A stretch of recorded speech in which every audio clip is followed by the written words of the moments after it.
ሰላም ውድ የኖኒዮን ቻናል ተከታታዮች እንዴት ናችሁ? ደህና ናችሁ ወይ? ዛሬም እንግዲህ ለየት ባለ ቪዲዮ ተመልሰን መጥተናል። በዛሬው ቪዲዮአችን እንግዲህ ወደ ቶኪዮ መጣችሁ ሳትጎበኟቸው መሄድ የሌለባችሁን ቦታዎች ነው የምነግራችሁ። እነዚህ ቦታዎች እንግዲህ ያው እኔም ከዚህ በፊት ሰዎችን አስጎብኝቼ የማቃቸው በራሴም የሄድኩባቸው ስለሆኑ በደንብ አድርጌ ብትሄዱ ምን እንደምታገኙ ለምን እንድትሄዱ እንደምመክራችሁ የማስረዳችሁ ይሆናል ማለት ነው። ቀጥታ ወደ ቪዲዮ። እንደሚታወቀው እንግዲህ ቶኪዮን ለመጎብኘት በየጊዜው በጣም ብዙ ፎሪነሮች ይመጣሉ። በተለይ ከቅርብ ጊዜ ወዲህ ደግሞ ኢትዮጵያውያንም ወደ ቶኪዮ መምጣት ጀምረዋል ማለት ነው። ከዛም ጋር ተያይዞ እንግዲህ ወደ ቶኪዮ ሄጄ ምንድነው የማየው ምን የሚታይ ነገር አለ ብላችሁ ለምታስቡ ሰዎች እንግዲህ ይሄ ቪዲዮ በጣም ጥሩ መፍትሄ ይሆንላችኋል ማለት ነው። እንግዲያውስ ወሬ ሳላበዛባችሁ ቶኪዮ መታችሁ ሳትጎበኙት መሄድ የሌለባችሁን የመጀመሪያውን ቦታ ልንገራችሁ። ቶኪዮ መታችሁ ሳትጎበኙት መሄድ የሌለባችሁ የመጀመሪያው ቦታ አሳኩሳ ነው። አሳኩሳ እንግዲህ ያው እንደሚታወቀው ቶኪዮ ሞደርን ሲቲ ነች። በጣም ይሄ ዘመናዊ ነገሮች ፎቆች ምናምን የሚበዙባት ከተማ ነች። ከዛ መካከል ግን ይሄ አሳኩሳ የሚባለው ቦታ የጃፓንን የድሮ ታሪኮች የያዘ እንዲሁም ደግሞ እንዳለ ታውኑ ኦልዲስ ታውን ነው ማለት ይሄ በጣም ብዙ ረጃጅም ፎቆች ምናምን ሳይሆን እዛ ያለው በቃ ኦልድ ድሮ የነበረችውን ጃፓን የሚያሳዩባችሁ ቦታ ነች ማለት ነው። ከዚህ መካከል እንግዲህ አሳኩሳ ውስጥ ከሚታወቁ ነገሮች አንዱ የመጀመሪያው ሴንሶጂ የሚባለው የቡዲስት ቴምፕል ነው።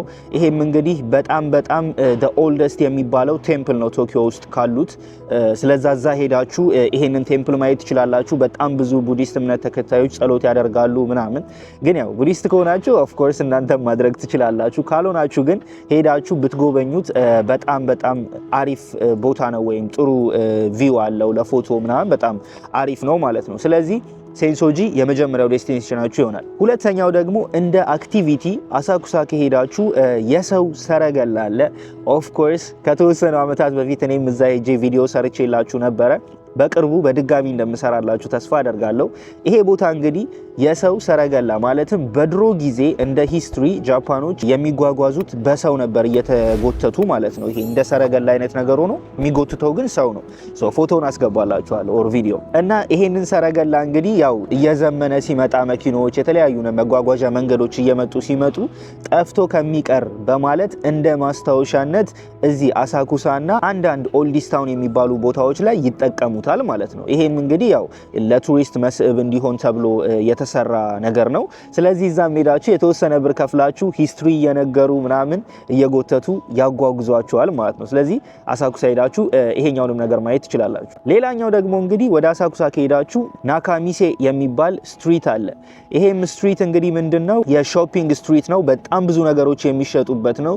እነዚህ የፀጉር ማስያዣዎች፣ ኦልዲስ የሆኑ ስወርዶች፣ በጣም ብዙ ኪሞኖ ምናምን በቃ የጃፓኒዝ ካልቸር የሆኑ ነገሮች በሙሉ ቲሸርቶች፣ ሁሉም ነገር እዛ ይሸጣል ማለት ነው። ኦፍ ኮርስ ሴንሶጂ የምትሄዱ ከሆነ በሱ በኩል ማለፍ አለባችሁ። ግን ያው በምታልፉበት ሰዓት ኖቲስ እያደረጋችሁ እያያችሁ አንዳንድ ነገሮችን መገዛዛት ትችላላችሁ ማለት ነው። ስለዚህ ወደ ናካሚሴ ስትሪት መግባታችሁን እንዳትረሱ። ስለ አሳኩሳ ይሄን ያክል ካልኳችሁ እንግዲህ ቀጥሎ ደግሞ ሁለተኛው ቦታ የሆነው ወደ ሺቡያ እንሄዳለን። ሺቡያም እንግዲህ በጣም ታዋቂ ከሚባሉት የጃፓን ከተማዎች መካከል አንዱ ነው። which means ቶኪዮ ውስጥ ያለ በጣም ታዋቂ የሆነ ከተማ ነው ማለት ነው። ሺቡያ ከሄድን ምን እናገኛለን ካላችሁኝ ደግሞ ሺቡያ ከሄዳችሁ በመጀመሪያ ሃቺኮ የሚባለውን ውሻ ታገኛላችሁ። ይሄ ሃቺኮ እንግዲህ ሜቢ ሙቪውን አይታችሁት ሊሆን ይችላል።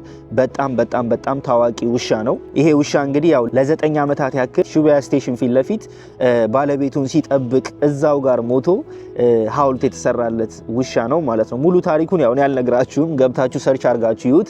የሃቺኮ ፋን ከሆናችሁ የግድ ወደ ሺቡያ መሄድ አለባችሁ ማለት ነው። ሺቡያ ከስቴሽኑ እንደወጣችሁ ይሄንን የሃቺኮን ሐውልት ታገኛላችሁ። የሃቺኮን ሐውልት እንዳያችሁ ደግሞ ወደ ሁለተኛው ዴስቲኔሽናችሁ እዛው ሺቡያ ውስጥ ሺቡያ ክሮሲንግ ስትሪት የሚባለውን ቦታ ታገኛላችሁ ማለት ነው።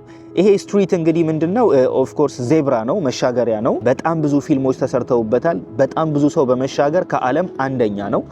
ገብታችሁ ጉግል ላይ ሰርች ማድረግ ትችላላችሁ። እዚህም እንግዲህ ካልተሳሳትኩኝ በቀን እስከ 2 ሚሊዮን የሚሆን ሰው ያክል ይሻገርበታል ማለት ነው። ይሄንን ነገር የማየት ፍላጎት ካላችሁ ግን በተለይ early ይሄ ራሽ አወር ላይ ማለት ነው ጧት ወደ ስራ ሲገቡ እንዲሁም ደግሞ ከስራ ሲወጡ ያለችው ታይም ላይ ብትሄዱ በጣም አሪፍ ቪው ታገኛላችሁ። የሰው መዓት ነው ያለው ያንን ዜብራ ሲሻገሩ። እንዲሁም እዛ ቦታ ላይ ደግሞ ቶኪዮ ድሪፍት የሚባለው በጣም የሚታወቀው ፊልም የተሰራበት ቦታ ነው። ስለዚህ እዚህ ቦታ ብትሄዱ አሪፍ ነገር ታገኛላችሁ ማለት ነው። በመቀጠል ደግሞ እንግዲህ ያው እዚሁ ሽቡያ ውስጥ አንዳንድ የፋሽን ሾፒንግ ነገሮች የምትፈልጉም ከሆነ በጣም ብዙ ሾፒንጎች አሉ። እንደነ ግራንድ ኤቢሲ ማርት የመሳሰሉ በጣም ይሄ ትልልቅ ሾፖችም አሉ።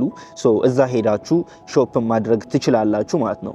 ሌላኛው ደግሞ እንግዲህ ከፍ ያለ ቪው ማየት የምትፈልጉ ከሆነ ሽቡያ ስካይ የሚባል ቢልዲንግ አለ። የተወሰነ ገንዘብ ያስከፍላችኋል፣ ግን ከላይ ሆናችሁ ስታዩት በጣም አሪፍ እይታ ያለው ፎቅ ነው።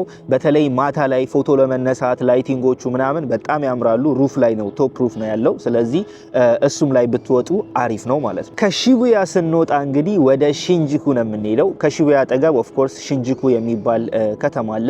ይሄ ሽንጁኩም ደግሞ እንግዲህ የሚታወቀው በምንድነው? ዳውንታውን ከሚባሉት ከተሞች ውስጥ አንዱ ነው። በጣም ትልቁ ስቴሽን ሽንጁኩ ስቴሽን ነው። ቶኪዮ ውስጥ ካሉ ስቴሽኖች በጣም ትልቅ ነው የትሬን ስቴሽኑ ማለት ነው። እንዲሁም ደግሞ ሽንጁኩ ውስጥ በጣም አሪፍ ስትሪቶች አሉ። ይሄ ሾፒንግ ሞሎች፣ በተለይ ስፖርት የምትወዱ ሰዎች ከሆናችሁ የስፖርት ልብስ መሸጫ ብቻ የሆነ ወደ ላይ 10 ፎቅ ያለው ሞል አለ። እንዳለ ብራንድ የሆኑ ጫማዎችና የስፖርት ልብሶች ዌሮች ናቸው ያሉት። እሱን ማግኘት ትችላላችሁ። እንዲሁም ደግሞ ናይት ላይፍ የምትፈልጉ ከሆነ ካቡኪቾ የሚባል አካባቢ አለ። እዚህ አካባቢ እንግዲህ የጃፓኒዝ ስታይል ናይት ላይፍ ነው ያለው። አንዳንድ ክለቦች ምናምን አሉ። እንዲሁም ደግሞ ትንሽ መጠንቀቅ አለባችሁ እንደዚህ አይነት ቦታ ከሄዳችሁ፣ ወይ ከጃፓኒዝ ጋር ወር ከሚያውቅ ሰው ጋር ብትሄዱ ጥሩ ነው ብዬ መክራችኋለሁ፣ ናይት ላይፍ ለማየት የምትሄዱ ከሆነ ማለት ነው። እንዲሁም ደግሞ እዚሁ ሽንጁኩ ሳንወጣ አንድ ጥሩ ቦታ አለ። እሱ ምንድነው? ቶኪዮ ሜትሮፖሊታን ቢልዲንግ የሚባል ፎቅ አለ። ይሄ ቢልዲንግ ምንድነው መሰላችሁ? የቶኪዮ ገቨርንመንት የሚቀመጥበት ቢልዲንግ ነው ማለት ይሄ አስተዳዳሪዎቹ ምናምን ማለት ነው። ግን አንድ ሲክሬት አለው። ከኋላ ላይ ወደ ፎቁ ቶፕ መውጣት ትችላላችሁ ለጉብኝት ብቻ ማለት ነውና ለቪዚተር ይፈቀዳል ይሄ ቦታ። እዚህ ቦታ ብትሄዱ ልክ እንደ ቶኪዮ ስካይ ትሪ፣ እንደ ቶኪዮ ታወር አይነት፣ እንደ ሽቡያ ስካይ አይነት ቪው በነፃ ማየት ትችላላችሁ ማለት ነው። ምንም ሳትከፍሉ እዚህ ቦታ ላይ ብትሄዱ አሪፍ የናይት ቪውም ይሁን የቀን ቪውም ይሁን ወጣችሁ ከረጅም ፎቅ ሙሉ ቶኪዮን ማየት ትችላላችሁ። ኢቭን ፉጂ የሚባለው የጃፓን ትልቁ ተራራ ራሱ ከዛ ሆናችሁ ይታያል ማለት ነው። ኦልራይት ከሽንጁኩ ደግሞ ወጣ ስንል ያው እዛው ሽቡያና ሽንጁኩ መሃል ሃራጁኩ አለ። የወጣት ሰፈር ማየት የምትፈልጉ ከሆነ በጣም ብዙ ወጣቶች ፋሽን ምናምን ነው ያለው። ሾፒንግ ስትሪቶቹም እንግዲህ በጣም ይሄ የፋሽን ሞዴሎች ከስተም የሆኑ ልብሶች ምናምን ነው፣ በቃ በከስተም ዲዛይን የተሰሩ ልብሶች ምናምን ነው የሚሸጡት። ሃራጁኩን ብትሄዱ እንግዲህ አሪፍ ነገር ታገኛላችሁ። ከዛ በመቀጠል ወሳኝ መሄድ ያለባችሁ ቦታ እንግዲህ አኪሃባራ ነው። ኦፍ ኮርስ የአኪሃባራ ቪዲዮ ብዙ እኔም ሰርቼላችኋለሁ ከዚህ በፊት። በተለይ አኒሜ ላቨርስ ከሆናችሁ፣ ማንጋ የሚመቻችሁ ከሆነ አኪሃባራ ኢዝ ዩር ፕሌስ። እንዲሁም ደግሞ ኤሌክትሮኒክስ የምትወዱም ከሆነ ዩዝድ ኤሌክትሮኒክስ ለመግዛት፣ አዲስ ኤሌክትሮኒክስ ለመግዛት፣ ማንጋ እንዲሁም ደግሞ አኒሜዎችን ማየትና መግዛት የምትፈልጉ ከሆነ አኪሃባራ የግዴታ መሄድ አለባችሁ ማለት ነው። እንዲሁም ደግሞ ትልቁ ጃፓንና ቶኪዮ ላይ ትልቅ የሚባለው የኤሌክትሪክ ሞል ዮዶባሺ የሚባለው ሞልም እዚሁ አኪሃባራ ውስጥ ነው ያለው። ኦፍ ኮርስ ዮዶባሺ የተለያዩ ሽንጁኩም ሁሉም ቦታዎች አሉ፣ ግን ትልቁ የሚባለው ያለው አኪሃባራ ውስጥ ነው ማለት ነው። ስለዚህ አኪሃባራ ከሄዳችሁ ይሄንንም ነገር ማግኘት ትችላላችሁ። አኪሃባራን እንደጨረሳችሁ እንግዲህ ቀጥሎ መሄድ ያለባችሁ ቦታ ደግሞ ኦዳይባ ነው።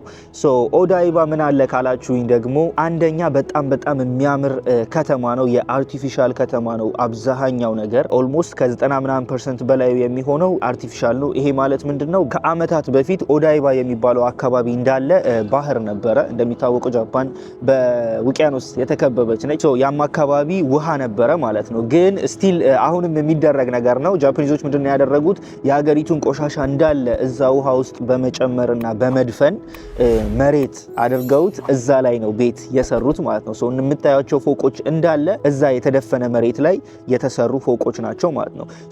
እዛው አካባቢ ላይ በተለይ ቤቶች ስትገዙ፣ ፎቅ ስትገዙ ምናምን ይቀንሳል። ምክንያቱም በብዙ አመታት ውስጥ ትንሽ ሳንቲም ወደ ውስጥ እየተጠቀጠቀ ይሄ እየተተመተመ አይነት ነገር ይሄዳል ማለት ነው። በዛ ምክንያት ትንሽ ዋጋቸው የሚቀንስ ቤቶች አሉ። ኤኒዌይስ ስለሱ በሰፊው ቪዲዮ ሰራላችኋለሁኝ። ግን እዛ ቦታ ብትሄዱ አንደኛ እንደዛ መሰራቱ በራሱ ቦታውን ልዩ ያደርገዋል። ሁለተኛ ደግሞ አርቲፊሻል ሌኮች አሉ፣ ውሃዎች ማለት ነው። እዛ ላይ በክሩዝ መሄድ ትችላላችሁ። ከዛ ጀምሮ እስከ አሳኩሳ ድረስ ራይድ አለ በክሩዝ መሄድ ትችላላችሁ ማለት ነው። ትከፍላላችሁ። ያው ትንሽ ብር ነው ግን በጣም አሪፍ እይታ ያያችሁ በክሩዝ መሄድ ትችላላችሁ። በመቀጠል ደግሞ እንግዲህ እዚሁ ኦዳይባ ውስጥ እንደነገርኳችሁ አርቲፊሻል ሌኮች ስላሉ አርቲፊሻል ቢች አለ። እዛም ቦታ ላይ ደግሞ አሪፍ ቢች ስለሆነ ሄዳችሁ ምናምን ማየት ትችላላችሁ። ኤኒዌይ በተለይ ሰመር ላይ የምትመጡ ከሆነ የቶኪዮን ቪው ለማየት ይሄንን ቢች ማየት ትችላላችሁ ማለት ነው። ከኦዳይባ ከወጣን ደግሞ እንግዲህ አንድ አክቲቪቲ የምትፈልጉ ከሆነ ወደ ቲም ላብ መሄድ ትችላላችሁ። ይሄ ቲም ላብ ደግሞ እንግዲህ ምንድነው ያለው? ይሄ በተለያዩ በላይቶችን በመጠቀም በጣም አሪፍ እይታ የሚፈጥሩ ነገሮችን ነው የሚያደርጉላችሁ። ለአጭር ሰዓት ነች፣ 2 ሰዓት 3 ሰዓት ወር 1 ሰዓት ያክል ገብታችሁ መውጣት ብቻ ነው። ግን ያው ቦታው ላይ በጣም የሚያምር ቪው ያሳዩአችኋል። ማለት በስክሪኖች ምናምን የታገዘ በጣም አሪፍ አርት ነው የሚያሳዩአችሁ። እዚህ ቦታ ብትሄዱ በጣም አሪፍ ነው። እንዲሁም ደግሞ አክቲቪቲዎችን የምትፈልጉ ከሆነ ማለትም እንደነ ጄት ኮስተር የመሳሰሉ አክቲቪቲዎችን የምትፈልጉ ከሆነ ቶኪዮ ዶም የሚባል ቦታ አለ። ይሄን ቦታ እንግዲህ በጣም ትልቅ ያልሆነ ትንሽ የሆነ ግን ደግሞ በጣም ብዙ ማድረግ የምትችሏቸው አክቲቪቲዎች ያሉበት ቦታ ነው። ስለዚህ የተለያዩ ጨዋታዎችን ልጆች ይዛችሁ ምናምን የምትመጡ ከሆነና ያንን ቦታ ማየት የምትችሉ ከሆነ ብትሄዱ አሪፍ ነው። ኦፍ ኮርስ ከነ ዲዝኒላንድ ጋር ምናምን አይወዳደርም። ነገር ግን ከቶኪዮ ሳትወጡ ቅርብ ቦታ ላይ ማግኘት የምትፈልጉትና ትንሽ ቀን ብቻ ከሆነ ያላችሁ በተለይ እዛ ቦታ ብትሄዱ አሪፍ ነው። ሪኮመንድ አረጋችኋለሁ ማለት ነው። ሌላው ደግሞ እንግዲህ መጎብኘት ያለበት ቦታ ኡዌኖ የሚባል ቦታ ነው። ከዚህ በፊት ቪዲዮ ሰርቼላችኋለሁ። በነገራችን ላይ እኔ የምነግራችሁ ቦታዎች እንዳለ ከዚህ በፊት ወይ እየሄድኩ አሳይቻችኋለሁ ወይ ቪዲዮ ሰርቼላችኋለሁ። ኡዌኖ ደግሞ ምንድነው ያለው መሰላችሁ? የጃፓኒዞች በእኛ እንደ መርካቶ እንደምንለው አይነት የመሸጫ ቦታዎች ናቸው። ርካሽ ነገሮች እና ኳሊቲ ነገሮች ጥሩ የሚባሉ ግን ያው በጣም አሪፍ ያልሆነ ኳሊቲ ግን ደግሞ ርካሽ የሆኑ ነገሮች የምትፈልጉ ከሆነ እዛ ብትሄዱ በጣም ጥሩ ነገሮችን መግዛት ትችላላችሁ። ያው ዙ አለ፣ እንስሳት ምናምን ያሉበት እሱ መጎብኘት ትችላላችሁ። ፓርኮች ምናምንም አሉት። እንዲሁም ደግሞ ያው ሾፒንግ ስትሪቱ ላይ ገብታችሁ በጣም ርካሽ የሆኑና አሪፍ ነገሮችን ከኡዌኖ መግዛት ትችላላችሁ ማለት ነው። እንዲሁም ከዛው ከኡዌኖ አለፍ እንዳላችሁ ደግሞ ናካኦካቺማቺ የሚባል አንድ ሰፈር አለ። እዛም ደግሞ ወርቆችን ማየት የምትፈልጉ ከሆነ ናካኦካቺማቺ የሚባለው ቦታ ላይ ሄዳችሁ ወርቆችንም ብትገዛዙ አሪፍ ነው ማለት ነው። በመቀጠል ደግሞ እንግዲህ ሀብታም ከሆናችሁ በቃ እኔ ገንዘብ አለኝ የፈለኩትን መግዛት እችላለሁ የምትሉ ከሆነ ደግሞ እንግዲህ ጊንዛ መሄድ ትችላላችሁ ማለት ነው። ጊንዛ እንግዲህ የሀብታም ሰፈር ነው። አብዛኞቹ ስቶሮች ውድ ናቸው። በቃ ትንሽ ከምትሉት ነገር ጀምሮ በጣም ውድ ናቸው። ይሄ ፋንሲ ስቶሮች እንደነ ሉዊ ቪቶን እንደነ ጉቺ የመሳሰሉት አይነት ስቶሮች የሚበዙበት ቦታ ነው። እዛም ብዙ ጊዜ የሚመጡት ሀብታሞች ምናምን ናቸው። እንደዚህ አይነት ነገሮችን የምትፈልጉ ከሆነ ወደ ጊንዛ ብትሄዱ አሪፍ ነው። እንዲሁም ቅዳሜና እሁድ አንዳንድ ጊዜ መንገድ ይዘጋል። መንገድ በሚዘጋበት ሰዓት ላይ አስፓልቶች ላይ ፎቶ መነሳት አኪሃባራም ባይደዌ ተመሳሳይ ነው። አስፓልቶች ላይ ፎቶ መነሳትና ይሄ አሪፍ ነገር ማሳለፍ የምትፈልጉ ከሆነ ወደዛም ብትሄዱ አሪፍ ነው። ሪኮመንድ አደርጋችኋለሁ ማለት ነው። በመቀጠል ደግሞ እንግዲህ ወደ ናይት ላይፍ ስንመጣ ደግሞ እንግዲህ ያው እነ ሽቡያ እንዲሁም የመሳሰሉት ያው ረከስ ያሉ ሆነው ኖርማል ኦርዲነሪ ቦታዎች ናቸው ማለት እዛ ሄዳችሁ እንደፈለጋችሁ ናይት ላይፎች ምናምን ኖርማል ናቸው። ግን ከፍ ያለ ደግሞ ይሄ በደንብ ወደድ ያለ ቦታ ምናምን የምትፈልጉ ከሆነ ደግሞ ወደ ሮፖንጊ ብትሄዱ ትልልቅ ክለቦች አሉ፣ ትልልቅ ናይት ላይፍ ያለባቸው ቦታዎች አሉ። እነዚህ ቦታዎች ላይ ብትሄዱም አሪፍ የናይት ላይፍ ማየት ትችላላችሁ። ግን ኮስቲ ነው። ያው ሮፖንጊ እንዳልኳችሁ ኮስቲ ነው። ፌር ነገር የምትፈልጉ ከሆነ ሽቡያ ወይ ደግሞ ወደ ሽንጂኩ አካባቢ ብትወጡ አሪፍ ነው ብዬ ሪኮመንድ አደርጋችኋለሁ ማለት ነው። በመቀጠል ደግሞ እንግዲህ ያው ቶኪዮ መታችሁ መቼስ የሀገራችንን የኢትዮጵያ ምግብ መብላት የምትፈልጉ ከሆነ ወደ ቶኪዮ መታችሁ የኢትዮጵያ ምግብ መብላት የምትፈልጉ ከሆነ ደግሞ እንግዲህ እስካሁን እኔ ማውቃቸው ወደ 3 የሚሆኑ ሬስቶራንቶች አሉን። አንደኛው እንግዲህ ኦፍ ኮርስ ሊትል ኢትዮጵያ ነው። ይሄም ሬስቶራንት የሚገኘው ዮትሱጊ ስቴሽን አካባቢ ነው። እዛ ብትሄዱ በጣም አሪፍ የኢትዮጵያ ምግቦችን ማግኘት ትችላላችሁ ማለት ነው። ሁለተኛው የኢትዮጵያ ሬስቶራንት ያለው ደግሞ እንግዲህ ወደ ናካሜግሮ አካባቢ ኩዊንሺባ የሚባል የኢትዮጵያ ሬስቶራንት አለ። እዚህ ሬስቶራንትን በጣም አሪፍ ነው። አሪፍ ምግብ አላቸው። እዛ ሄዳችሁ መመገብ ትችላላችሁ። ሶስተኛ ደግሞ አዲስ ቅርብ ጊዜ የተከፈተ ቄራ የሚባል ሬስቶራንት አለ። ይሄም ሬስቶራንት እንግዲህ በእርግጥ እኔ አልሄድኩም እስካሁን፣ ግን ከሰማኋቸው አስተያየቶች ውስጥ ግን በጣም ጥሩ ሬስቶራንት ነው የሚባል ነገር ሰምቻለሁኝ። ስለዚህ ወደ ቄራም ብትሄዱ እንግዲህ አሪፍ ነገር ታገኛላችሁ። አይ ቲንክ እሱ ወደ አካሳካ አካባቢ ነው ያለው። ናካሜግሮ ደግሞ ኩዊንሺባ አለ፣ እንዲሁም ደግሞ ዮትሱጊ ደግሞ ሊትል ኢትዮጵያ አለ ማለት ነው። ስለዚህ ከነዚህ ውስጥ መርጣችሁ የኢትዮጵያ ምግብ ሄዳ ሄዳችሁ መመገብ ትችላላችሁ ማለት ነው። አይ ሆፕ እንግዲህ እነዚህን ቦታዎች እንደምትጎበኟቸው ተስፋ አደርጋለሁ። የረሳኋቸው ካሉ ደግሞ እንግዲህ ጨምሬ በሌላ ቪዲዮ ሰራላችኋለሁ። እነ ቶኪዮ ስካይ ትሪ፣ ቶኪዮ ታወር ኦልሬዲ በቀላሉ የምታገኟቸው ነገሮች ናቸው ብዬ ስላሰብኩ ነው ያላካተትኳቸው። ቪዲዮ ከተመቻችሁ ላይክ፣ ሼር፣ ሰብስክራይብ ማድረጋችሁን እንዳትረሱ። እንደጠቀማችሁ ተስፋ አደርጋለሁ። ሀሳብ አስተያየት ካላችሁ ከስር ኮሜንት ላይ ጻፉልኝ። በቀጣይ ቪዲዮ እስከምንገናኝ ድረስ ፒስ አውት።